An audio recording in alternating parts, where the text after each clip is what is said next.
যেই কাজটা করে এটা সে কি করবে না, টাচ করবে না। তো রিসেট আর হচ্ছে ভোল্টেজ, যদি রিসেট লাইন যদি সমস্যা হয়, সিপিইউ থেকে আসতে কি হয়, যদি সমস্যা হয় তাহলে আমাদের সিম কি করবে না, কাজ করবে না। সিম কি করবে না, কাজ করবে না। এবং ভোল্টেজ লাইনে পাওয়ার সিকেন্ডে বলতে আসে কিনা 1.8 থেকে 3.0। এই যে ভোল্টেজ যদি পাওয়ার আছে আমাদের সিম কে না দেয় তাহলে আমাদের সিম চলবে না। তাহলে কয়টা লাইনের মাধ্যমে আমাদের সিম চলবে না, রিসেট আর এটা কি, আর এটা কি এন্ড সিম 1 সিম 2 বুঝছেন। ফোর লাইন সমস্যা হলে কি হবে বুঝছেন, তাহলে আমরা দুইটা লাইন যদি সমস্যা হয় আমাদের সিম চলবে না। একটা রিসেট আর এটা কি ভোল্টেজ লাইন, একটা রিসেট আর এটা ভোল্টেজ লাইন। আর বাদ বাকি যে লাইনগুলো আছে এগুলো যদি সমস্যা হয় তার যে কার্যের মধ্যে যেটা ছিল সেটা অফ থাকবে, সেটা কি অফ থাকবে, কিন্তু আমাদের সিম বন্ধ হবে না। এখন এখানে আরেকটা কথা আছে, আমরা আরেকটা পেজে যাই। দেখেন ওইখানে আমরা সরাসরি দেখলাম কি পাওয়ার আইসি থেকে সরাসরি কি হয়েছে, আমাদের লাইনটা ভোল্টেজের আমাদের সিমের যে বিসিসি অথবা বিডিডি যে ভোল্টেজ লাইনটা ছিল ওইখান পর্যন্ত আসলো। তো এখানে দেখেন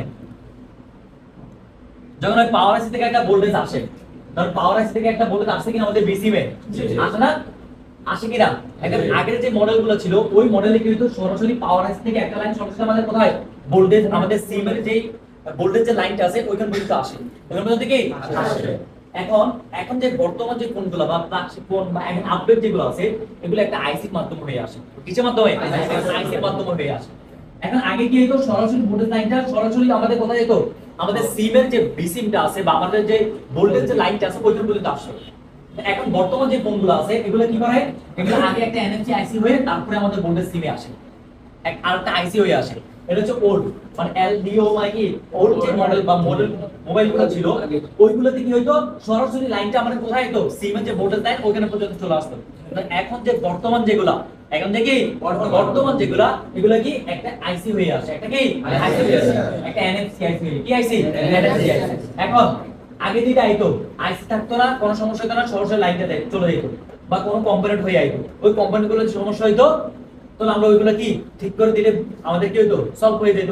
কিন্তু এখন একটা এনএফসি আইসি হয়ে যেত, কি আছে এনএফসি আইসি, বুঝছেন কি আইসি, এনএফসি আইসি। মানে আগে পাওয়ার আইসি থেকে একটা ভোল্টেজ এনএফসি আইসি আসতো, এনএফসি আইসি থেকে আরেকটা বলের মাধ্যমে আমাদের ভোল্টেজ সিমে আসতো, আমাদের কি ভোল্টেজ সিম বা আমাদের সিমের যেটা আছে আমাদের ওই পজিটিভ যে লাইন ওখানে আসতো।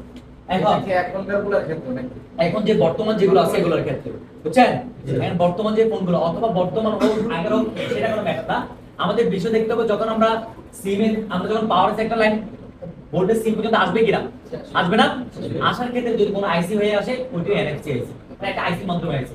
যদি আইসি না হয়ে কোনো কম্পোনেন্টের মাধ্যমে আসে তাহলে কম্পোনেন্টের মাধ্যমে আসলো আমরা, তাহলে সমস্যা হবে কোথায়, ওই কম্পোনেন্ট গুলাই